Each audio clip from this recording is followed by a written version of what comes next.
Bonsoir, bienvenue sur SRF. Ce soir, vous regardez le journal Tagesschau de la Suisse alémanique. Nous faisons un échange en ce moment. Ma collègue Fanny Zürcher présente le 19h30 en allemand pour le public alémanique. Et moi, je m'adresse à vous, à la Suisse romande. C'est parti, voici le sommaire. La Suisse sous un manteau blanc, la neige fait son grand retour et perturbe fortement le trafic dans tout le pays. À la fête du sport suisse, le Parlement du sport a élu l'ancien conseillère fédérale Ruth Metzler à la présidence de Suisse olympique. Encore aucun accord. La conférence de Bakou sur le climat joue les prolongations. Le Röstigraben vu de l'espace, le dépassement de frontières linguistiques par l'astronaute Marco Sieber. Météo plus calme, plus de soleil demain, arrivée de nuages de l'ouest en cours de journée. C'est un paysage hivernal magnifique dans de nombreuses régions de Suisse, mais également un cauchemar pour tous ceux et celles qui doivent aller au travail. Le fort épisode neigeux a provoqué les chaos sur les routes et aussi sur les lignes de chemin de fer. Mais pourquoi à chaque fois la première neige provoque la chaos en Suisse?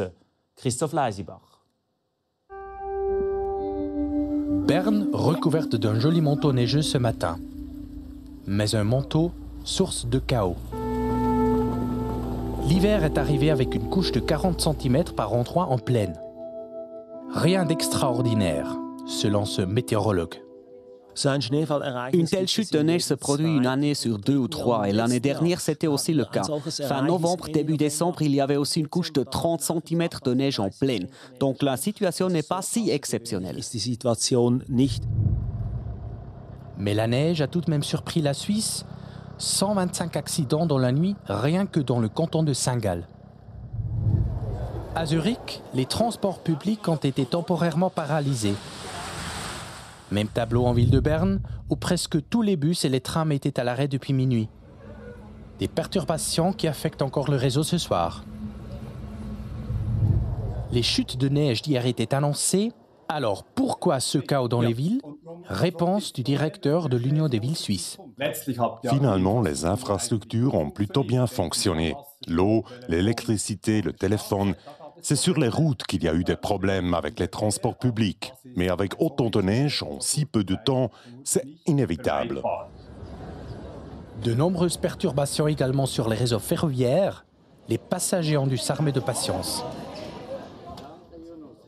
Dans ce centre de contrôle à Zurich, les CFF travaillent d'arrache-pied pour rétablir au plus vite la situation dans toute la Suisse alémanique.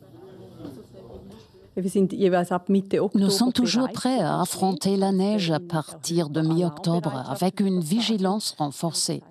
Nous avons des équipes supplémentaires disponibles pour dégager les rails et aussi pour faire rouler les trains toute la nuit. Mais les chutes de neige d'hier nous ont tout de même surpris. Ce soir, la situation reste tendue. Les températures devraient remonter à partir de demain.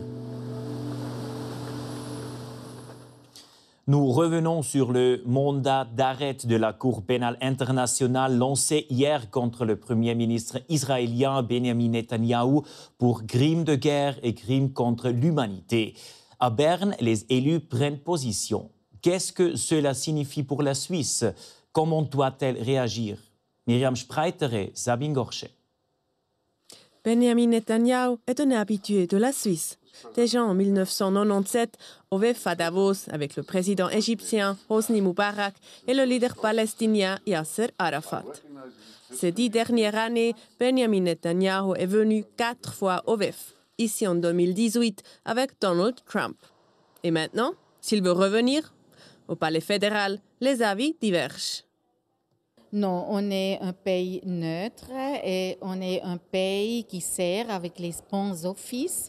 Et quand M. Netanyahou viendra en Suisse, on ne pourrait pas l'arrêter. Alors c'est clair, nous sommes un pays qui respecte le droit et la loi.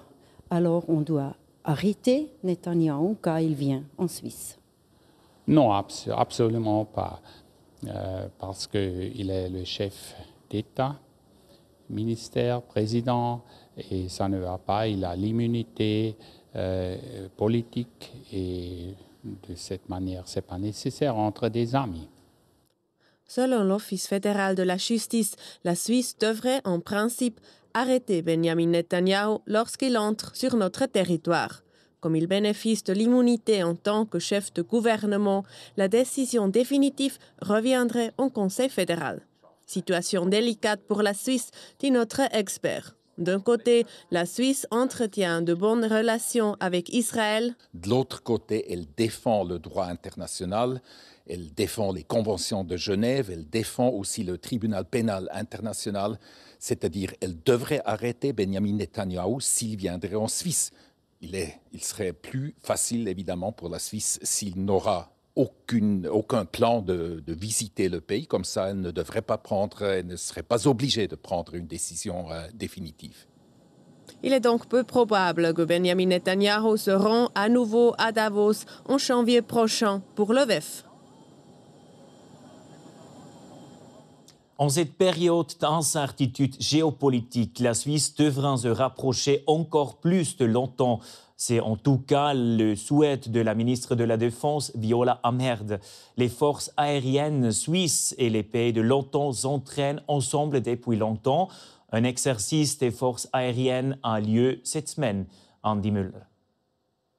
Il ne s'agit pas d'un hélicoptère militaire suisse sur la base aérienne de Payerne. C'est un hélicoptère de l'armée américaine qui s'est entraîné toute la semaine avec les forces aériennes suisses. Dans l'espace aérien, la Suisse s'entraîne depuis des années avec les pays de l'OTAN. C'est un échange au niveau technique, tactique. On a des besoins en Suisse de se réorienter dans la direction de la défense. Et puis eux, ils ont des compétences de récupération en terrain difficile. L'exercice est tout à fait dans l'esprit de la ministre de la Défense Viola Amherd. Depuis l'attaque russe contre l'Ukraine, elle cherche à se rapprocher de l'OTAN. Pour Viola Amherd, la Suisse doit même organiser des exercices de troupes au sol, non seulement avec certains membres de l'OTAN, mais aussi avec l'Alliance. Pour l'UDC Thomas Hurter, membre de la commission de sécurité, il y a un problème de neutralité. Pour nous, c'est clair parce que nous, on sait avec qui on s'engage et puis qu'est-ce qui est derrière. Mais pour les autres pays, c'est pas très clair parce qu'ils disent « OK, vous êtes membre dans cet exercice de l'Alliance avec des autres pays. Est-ce que vous êtes encore neutre ou pas ?» Des exercices communs avec l'OTAN ont également été discutés hier par la Commission de la politique de sécurité du Conseil national. La présidente de la Commission ne voit aucun problème avec la neutralité. Si l'armée suisse veut vraiment renforcer la capacité de défense, pour moi, c'est logique. On doit augmenter le nombre des exercices communs avec l'OTAN, aussi pour les troupes au sol. À Payerne, la collaboration entre les pilotes suisses et américains a fonctionné. Nous venons d'Aviano en Italie. Là-bas, il y a aussi des montagnes, mais l'armée suisse, c'est le top pour les opérations en montagne.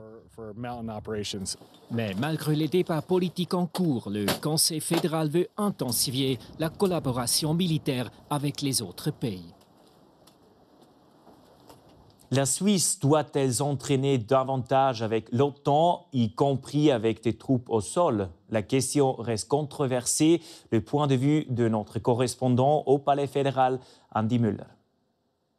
Le Parlement n'est pas unanime sur la question de savoir si la Suisse peut participer aux exercices de l'OTAN en cas d'alliance. Il s'agit d'exercices au cours desquels tous les États membres de l'OTAN doivent aider un membre attaqué. Le Conseil national voulait interdire ce genre d'exercice, mais pas le Conseil des États. En théorie, le Conseil fédéral a désormais le feu vert pour participer à de telles missions. Mais comme il s'agit d'une question délicate, le gouvernement décidera à l'avenir de participer ou non à chaque exercice. L'ancienne conseillère fédérale Ruth Metzler a été élue nouvelle présidente de Suisse Olympique il y a quelques minutes. Elle l'emporte face à son adversaire Markus Wolf, l'ancien directeur de Swiss Ski. Nous retrouvons Patrick Télétron, journaliste sportif de la RTS à Ittingen, près de Berne. Patrick, pourquoi Ruth Metzler a-t-elle gagné cette élection contre Markus Wolf? Alors le mot qui revient ici à la suite de cette élection, c'est charisme, le charisme de l'ancienne conseillère fédérale. Ça s'est vu, ça s'est entendu lors de la dernière présentation des deux candidats. Tout à l'heure, Ruth Metzler a vraiment parlé à la salle, parlé aux délégués, parlé au Parlement du sport en 3 langues. Ça n'était pas juste 1 ou 2 phrases dans l'autre langue, mais vraiment parlé en 3 langues. Elle a regardé son comité, le comité de Suisse Olympique, en disant comment elle voulait travailler avec eux. Elle a vraiment, s'il le fallait encore, vraiment conquis l'Assemblée. Alors que Markus Wolf, lui, a parlé de sport, de gestion du sport, de là où il venait du sport, mais ça n'a pas suffi à convaincre la majorité des délégués. Ruth Metzler a été élue avec 75% des voix. Il est possible qu'il y ait des Jeux olympiques d'hiver en 2038. Quelle serait la mission de Ruth Metzler?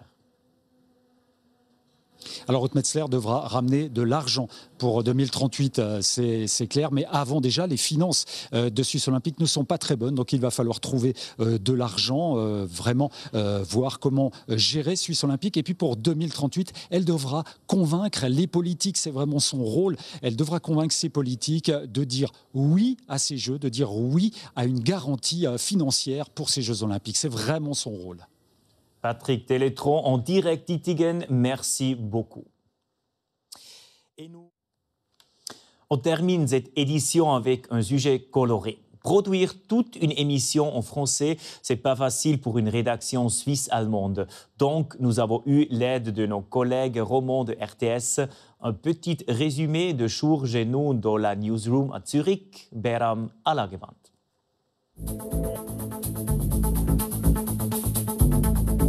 Voici la newsroom où nous travaillons. Je vous explique tout court. Il y a le decision desk qui est le centre newsroom. D'accord, d'accord. Ça suffit pour l'émission quand même, non?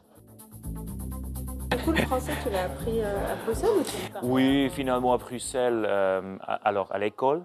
Et après, j'étais assez nerveux à Bruxelles parce que je pense, j'ai seulement mon français de l'école.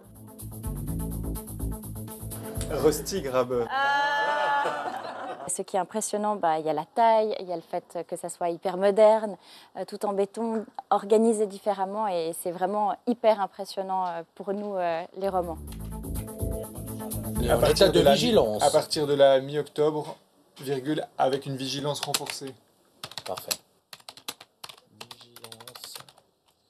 Et nous arrivons à la fin de cette émission. J'espère que vous avez aimé ce 19h30 à la Zose suisse allemande.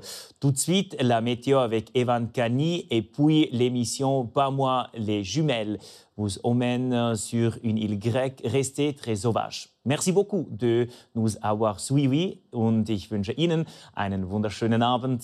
Au revoir.